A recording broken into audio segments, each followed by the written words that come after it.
Hey, what's up guys, how's it going? You guys can probably tell from the title that I will be reviewing Sharena and Sharena only for this video.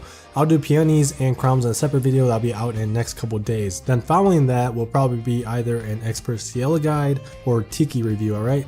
I know a lot of people are requesting a bunch of stuff right now, so I want to give you guys a brief schedule of what's going on, okay? Now with that said and over with, let's jump into the Sharena review. Sharena has two damage skills with both having relatively low SP costs. Skill 1 is only 2412 SP while skill 2 is 4850 SP. Resplendent Slash, her skill 1, deals one hit of 439% light damage and inflicts paralysis. Damage wise, it's pretty bad. You know, it only deals 439% light damage in total, which is way below the norm. However, the upside is that it inflicts paralysis while being a very spammable skill. So having Sharena on your team means that your team will be able to maintain really good paralysis uptime on whatever you're fighting. New players might wonder, why is that important? Well, to simply put it, if your team is able to apply paralysis, then everyone should be running Paralyzed Punisher prints to optimize DPS. Animation is pretty cool, it's unique, a bit laggy near the end, but regardless, it's pretty cool. It does a wide sweep animation, so it'll be good versus large mobs such as the ones in the Phase 2 defensive battle mode. Skill 2, Luna, which is a very iconic skill in Fire Emblem that essentially bypasses defensive stats. To no surprise, it has a similar effect here. It does two separate hits with the mods being 504% and 601%, so about 1105% in total, not bad. Additionally, it reduces the enemy's defense by 5% for 10 seconds. The debuff isn't that big, but it's better than nothing, right? Especially when defense debuffs are quite uncommon among light units currently. Animation is pretty quick. I much prefer Luna's animation over Resplendent Slash's. It's quick and doesn't feel laggy, so good stuff there. Her skills collectively doesn't output amazing damage, it's just okay, but Sharena ends up being a decent ally because of the fact that she maintains good paralysis uptime and can inflict a defense debuff, so she's basically a decent DPSer slash support hybrid if you look at it that way.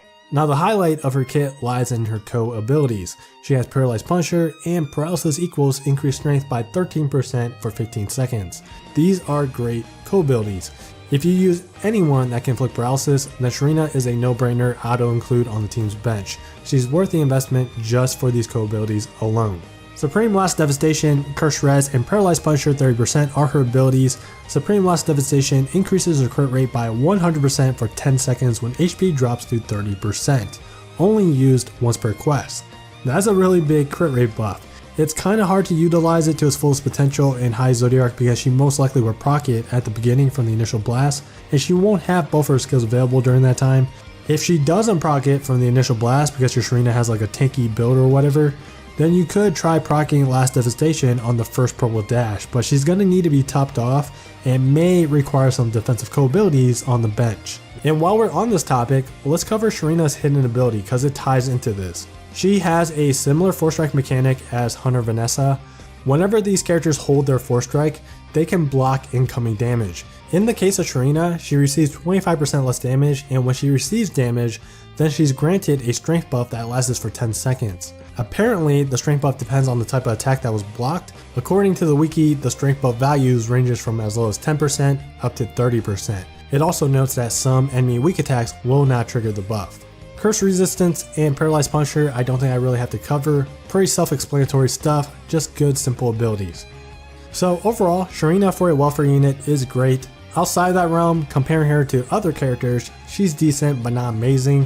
She's definitely more than viable to take on Master Size Zodiac, so if you don't have a good light character to use, which most of you newer players probably don't considering that most of the great light characters are limited for some reason, then she's worth the investment. Just do note that she's for sure gonna get left behind once Light Mana Spirals are released, but she'll still be useful to have on the team's bench just for her co-ability, so investments will not be wasted. And that's gonna be it for this review. Again, Phase 2 Banner Part 1 review will be out in the next couple days, so look forward to that. I did get both of the characters, so I'm taking some time to basically try them out and record some footage for the upcoming video, okay? Anyways, thank you guys so much for watching, take care, and I'll see you guys in the next video.